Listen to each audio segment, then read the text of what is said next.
mereka mulai menelanjangi suster dengan tidak membuka pakainya secara sopan, tetapi mereka menelanjangi dia dengan parang tajam atau parang, langsung dipotong saja pakaian mereka, mulai dibuka dari baju sampai celana dalam semuanya. Mereka tiga ditelanjangi, kemudian mulai dianiaya secara tidak manusiawi. Paha mereka ditikam, muka mereka ditonjok, kemudian minta maaf, tetapi kemaluan mereka ditikam juga dengan parah. Irisannya atau gradasinya separatis menjadi teroris itu ada dalam 4 elemen. Yang pertama, separatis telah melakukan kekerasan. Yang kedua, separatis melakukan kekerasan ditujukan kepada orang-orang yang tidak bersalah. Dan yang ketiga, untuk melakukan tujuan intimidasi. Lalu kemudian spread of terornya atau intimidasi itu meluas. Inilah yang terjadi titik temu antara terorisme dan separatis.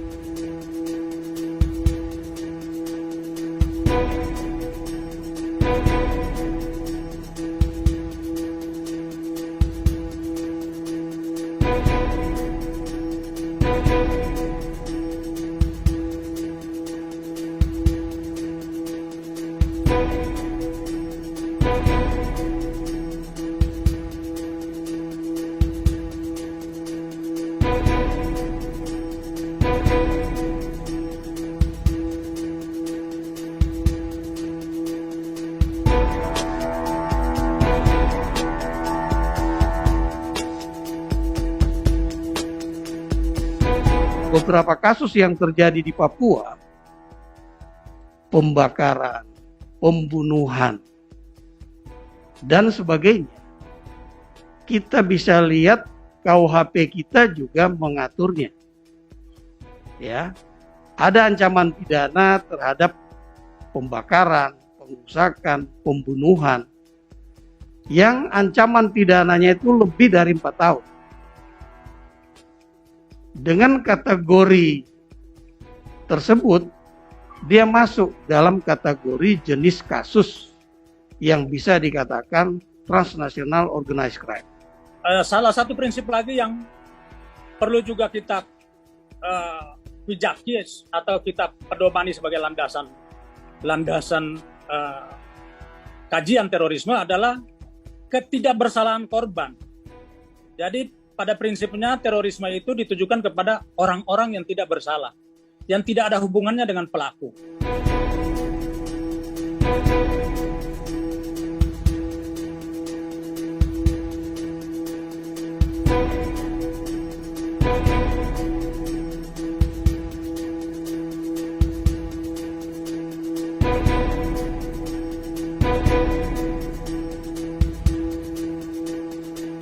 Yang ada di Makassar itu semua bawa ke bagian agak ke sebelah, semua bawa turun ke bagian kabel. Saya mau ambil tempat di bagian posisi kabel di tempatnya Mekin Nabipa dan Plans Nabipa punya keluarga itu tetap, itulah punya kompleks itu tetap kita masuk.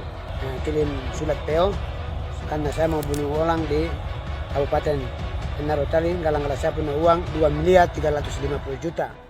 Kemudian kalau kita lihat dari jumlah korban, karena kekerasan ini mayoritas juga dilakukan oleh KKB, ternyata 70% korbannya adalah sipil.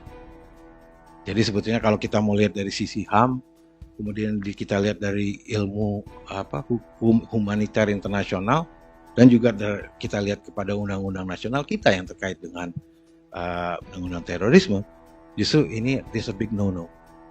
Karena kita lihat kalau itu adalah korban ada sipil, dan ini semua dilarang, baik itu di dalam HAM, hukum HAM internasional, baik itu hukum humaniter internasional, dan juga undang-undang ataupun keterkaitannya dengan konvensi.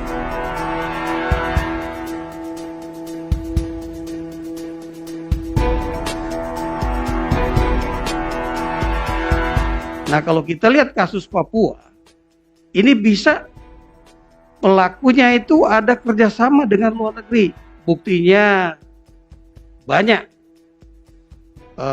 orang yang tadinya orang Papua berada di luar negeri, kemudian mengomentari melakukan upaya-upaya provokasi dan sebagainya, apakah ini ada kaitannya dengan kekerasan, kejahatan-kejahatan yang dilakukan di Papua? Dengan kategori ini, kita bisa melihat bahwa ada transnational organized crime misalnya.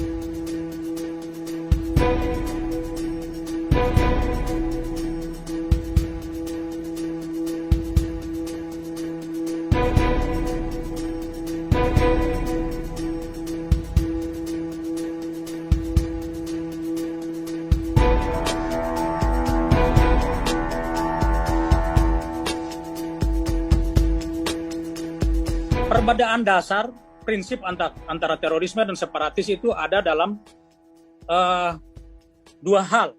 Yang pertama adalah terorisme itu dia pada prinsipnya menekan atau memberikan rasa takut untuk memberlakukan suatu kehendaknya atau keyakinannya kepada semua orang. Atau bisa juga terorisme itu untuk menekan sekelompok orang atau suatu kelompok untuk tidak melaksanakan apa yang kelompok itu kehendaki.